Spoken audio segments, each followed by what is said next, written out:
Today is a video to explore, and oh boy, I think we finally get something out of this. Oh boy, I was finally able, I didn't do a video on Halloween, suck it up. But I need to do something good. I need to get 19 subscribers, and the storytelling channel was good. I was actually able to get it work perfectly. Not 100%, no. Close enough to what you would call your average. You guys can believe I'm always going to be reacting to this. One, it's really good stuff to react to, okay? And let's start with, let me just think, How to Live Forever. Babe, are you gonna get on? I've been waiting for 20 minutes. What are you doing? 1 second, babe. I'm trying to type right now, and I'm in a rush and misspelling everything. You're misspelling all of your text? I remember those days. Dude, I can't spell anything right. There's gotta be some way to fix this. Wait, you used to have this problem too? How'd you fix it? All I did is download Grammarly in the App Store. Here, look, I'll show you it. All you have to do is go to your App Store, type in Juan Ponce de Leon was famously known for searching for the legendary Fountain of Youth with his crew in the 1500s. Spoiler alert, he didn't find it, obviously, because he's dead, I think. But his search might have been successful if only he lived in the 21st century. Ladies and gentlemen, I'm here to tell you that we have the key to immortality right in our grocery stores. And it all starts with this tiny red bottle of 5-hour energy. So drinking one of these gives you 5 hours of energy. So that means drinking 2 will give you 10 hours, right? Unless they're it takes 17,520,000 hours to make up 2,000 years. And here's how we unlock our immortality. To get 17 million hours of energy, we would have to drink 3,504,000 bottles of 5-hour energy. After you do all that, you have enough energy to last the next 2,000 years. And there you go. That's how you live forever. Every 2,000 years, you just drink 3 million bottles of 5-hour energy. And what? That's 12 ounces a bottle divided by 128. So that's only 328,500 gallons of 5-hour energy. And boom. So it's not really a fountain of youth. It's more of a pond of youth. And you have to drink all that 5-hour energy every 2,000 years. It's not going to be forever. And it might take a while, so just set aside like an afternoon and just get sipping. Wait, hold on. If each bottle is $2.50, then how much would it cost? $8.7 million? Dang it! Only the rich get to live forever. Okay, guys, never mind. I guess immortality is impossible. Ugh, just looks like all of us are going to have to die.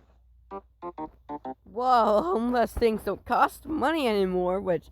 Ouch! When sensitive teeth hurt, you want the pain to stop fast. Colgate Sensitive Pro Relief blocks pain.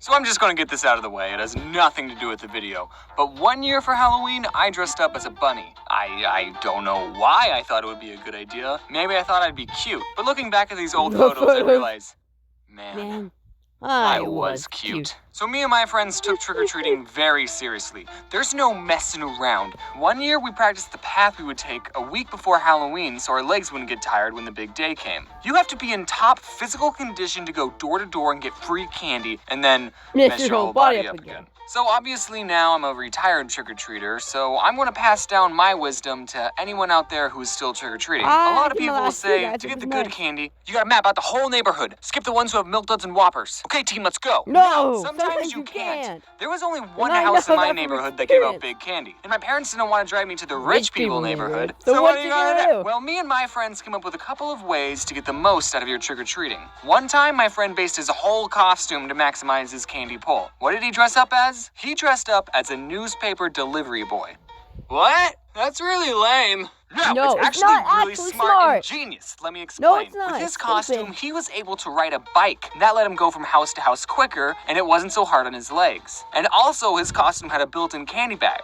It's perfect! And I guess by the time this video comes out, it's probably too late to change your costume, so maybe next year? Do you want to know another strategy? Well, here's my secret. You have to talk your way into more candy. Yeah, because you're This a is what thief you do. person. You dress up as a doctor or nurse and put your local children's hospital logo on your chest. You'll carry 2 pillowcases around. I took pillowcases to go trick-or-treating, Yeah, I not know those those plastic plastic pumpkin things. things. I don't know if anyone else did that. And I would advise to go to the next neighborhood over. Make sure no one knows who you really are, because to use this trick, you're gonna have to lie. Anonymity is key, so every time you go to someone's door, you tell them these exact words. Oh, this? My mom works at a children's hospital, and I wanted to get some candy for the kids that couldn't go trick-or-treating. Some of those kids, man, because of their cancer, they can't have any Milk Duds or Whoppers. I don't know if they'll make it till Thanksgiving. 90% of the time, I parents will definitely give got you a that big phrase wrong when I handful had of my video. candy for the kids. I think, and I guess anyway. now looking back at it, you could say it's wrong and sinful. But I'm not actually stealing Okay, from that's those actually kids. really I'm weird just because I was doing using a them to get more video on candy. the Halloween. And lastly, my last trick to get more Feels cool. candy. You know those please take one More candy bowls?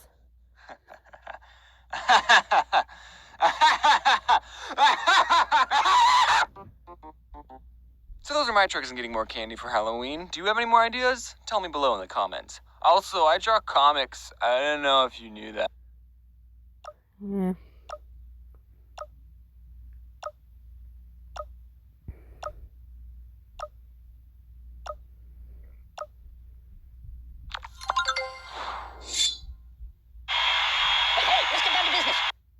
Yeah. Okay, so our next one is the broken nun. I saw this one on the YouTube.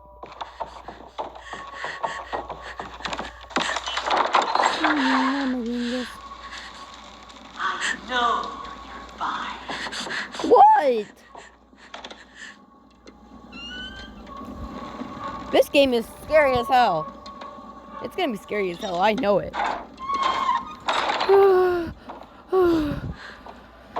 It scares me. There you are. You will never disobey God. I didn't do anything wrong. What the F? Okay. Yeah, screw this game, I suppose.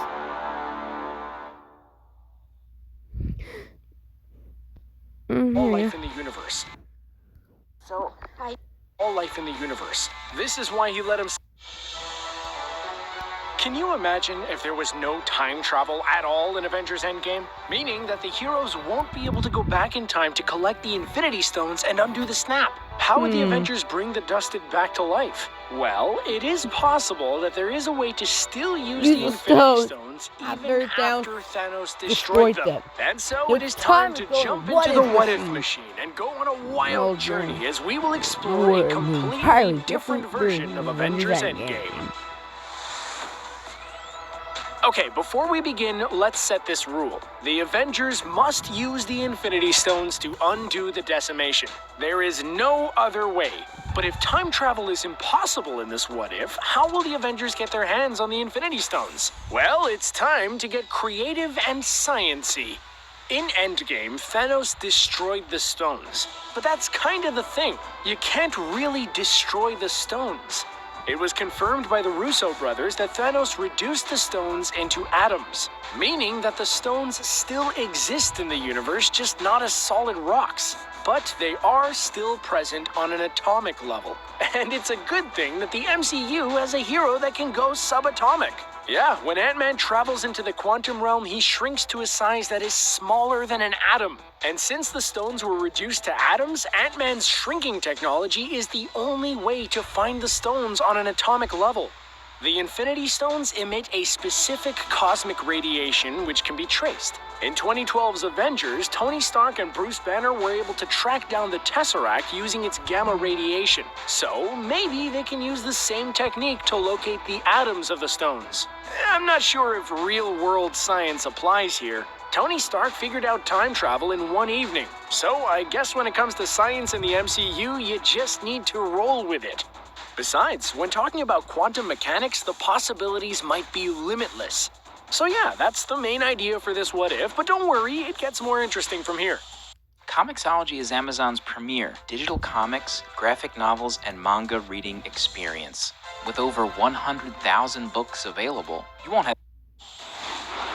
Okay, so with this what if, let's talk about the first major change in the movie. Let's just ignore the strange rules of time in the quantum realm and say that Scott Lang was trapped in there for an actual 5 years. This way, we limit the time travel possibility, but also, if Ant-Man was indeed stuck in the quantum realm for 5 years, he will have a better understanding of the dimension, which will be crucial for this what if. Janet Van Dyne was trapped in the quantum realm for 30 years, and now she is an expert when it comes to the tiny dimension, not to mention her new powers. So it'll be beneficial for Scott to have a more important role in the movie. Anyway, Ant-Man will be able to emerge from the quantum realm after 5 years, this time without any help from rats. Ant-Man should figure it out on his own. One thing leads to another, and the heroes will realize that the Infinity Stones still exist, but only on an atomic level. It is very hard to locate them, but still possible with the right technology and understanding. Back in Infinity War, Shuri scanned the Mind Stone in an attempt to remove it from Vision's forehead. And with Wakandan technology, let's assume that she scanned the stone on an atomic level. And I'm sure that Okoye will allow the heroes to use Shuri's findings. Not to mention, back in Age of Ultron, Tony scanned the scepter that contained the Mind Stone, which allowed him to create Ultron. So that'll come in handy as well.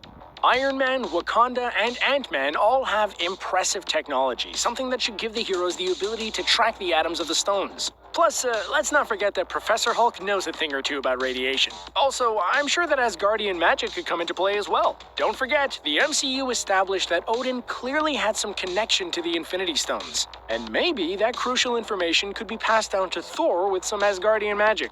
Okay, so the Avengers can track the atoms of the stones. But that's the easy part. The hard part is to rebuild the atoms into rock form.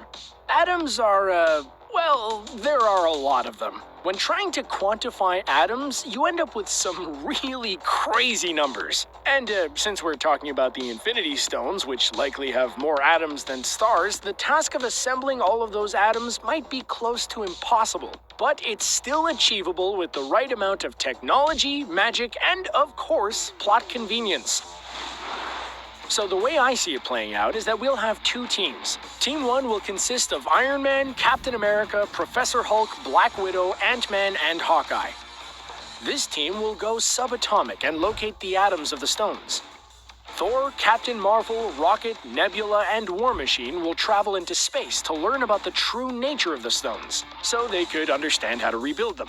The MCU never really explained the history of the stones. That's kind of true. There is so much that is still unknown about them, and maybe this could be the perfect opportunity to shed some light on the mystery. Well, yeah, and so the space team will go to places where the stones were hidden and learn their history and their I'm not really true arguing. nature. I mean, I've been Both silent teams for will most have of this epic video, but and I just emotional journeys through space really and the quantum realm. argue Eventually, any of they it. will learn more about the stones and how to reassemble them. Also, remember that Asgardian magic? definitely Well, maybe after it could be the this one key in the to future. I'd love reassembling to. the stones. Thor blames himself for everything that happened. He failed to kill Thanos when it mattered and allowed him to wipe out half of all life in the universe. This is why he let himself go so much in the movie. He was punishing himself. But after understanding the stones better, Thor will realize that he might have the power to reassemble the stones. Atri was able to forge Stormbreaker from just a few pieces of Uru, the power of a dying star, and Groot's arm. And Stormbreaker is a pretty powerful weapon. There is clearly some serious space magic involved. Maybe we're talking about the Odin Force here. Maybe. Not only does the axe allow Thor to summon the Bifrost, but its energy was so powerful that it was able to resist the power of all 6 stones. And that last part might be the key to reassembling the stones. If Stormbreaker's energy can resist the cosmic power of the stones, it might also be the very thing that could recreate them. Also, Captain Marvel's powers, the quantum realm itself, Iron Man's tech, and vibranium could all come into play as the combined efforts of the Avengers will bring the stones back. After that, the movie will play out mostly the same. Professor Hulk will snap his fingers to bring back the Dusted, which will lead to the big climactic battle. In the end, Tony will still sacrifice himself and use the stones to save the universe from Thanos. Oh, speaking of the Mad Titan, without time travel, let's explain how Thanos can still be in the movie. Well, the best way to do this is to just not kill Thanos in the first 20 minutes. I made a video about this thing already, so I won't go into all the details here. But the main thing is that Thor won't kill Thanos at the start of Endgame. Instead, Thanos will be taken prisoner. By the time we get to the climax, Thanos will escape and get ready for the final battle. So, Thanos can still clash with the heroes even without time travel.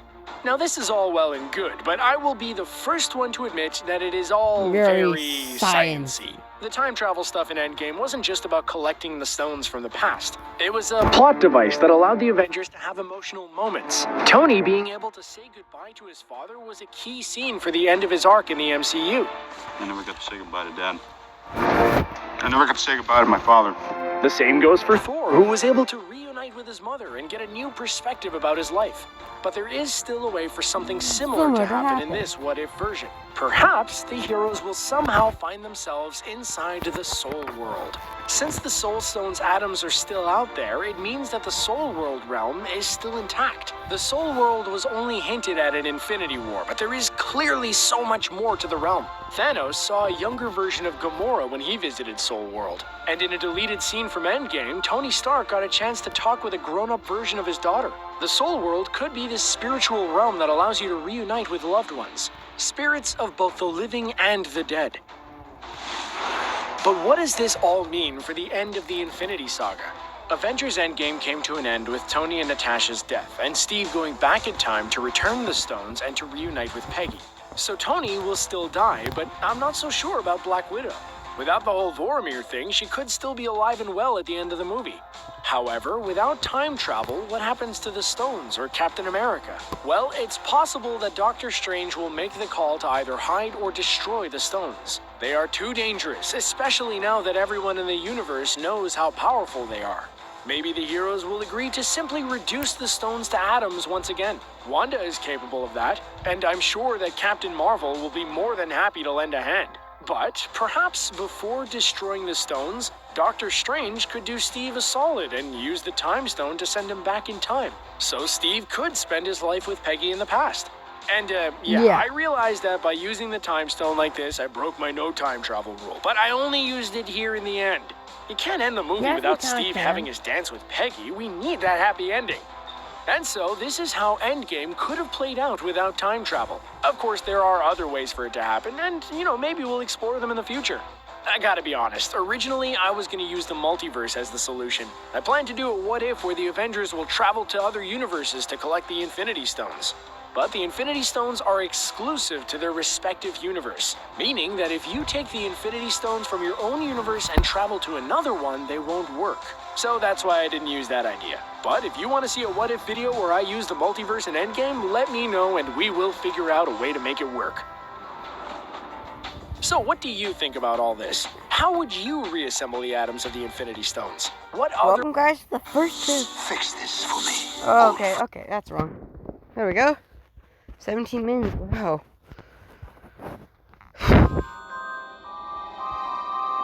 Follow me. You need to see something special.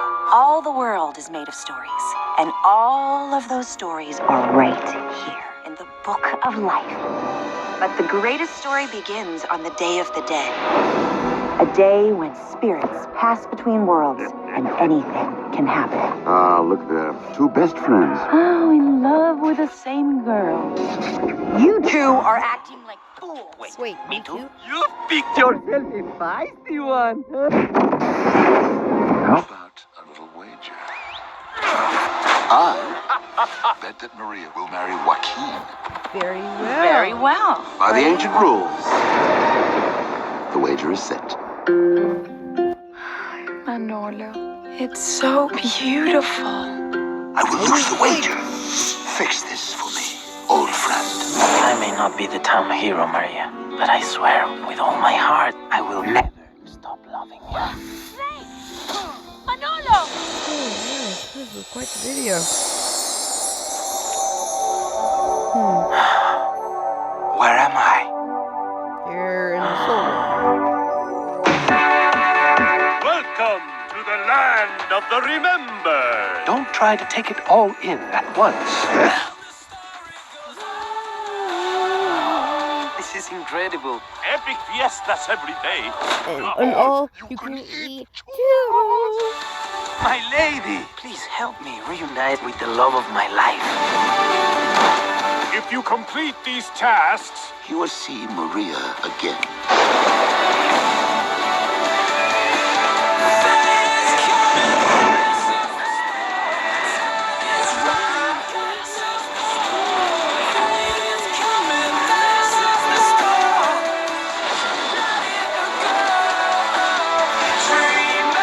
Hey, girl. Get that a lot? The Book of Life. Hold it! I know exactly what to play! No! You got what I need! Wow, that that totally captivated her. Yeah, guys. That's it! I love all these videos that we got to watch and react to. Even though I didn't really react to, this one, this one. So I swear, guys, I kind of agree with most of these videos that we've seen. So, yeah, thank you guys. I'll see you guys in the next one. Peace out, everyone.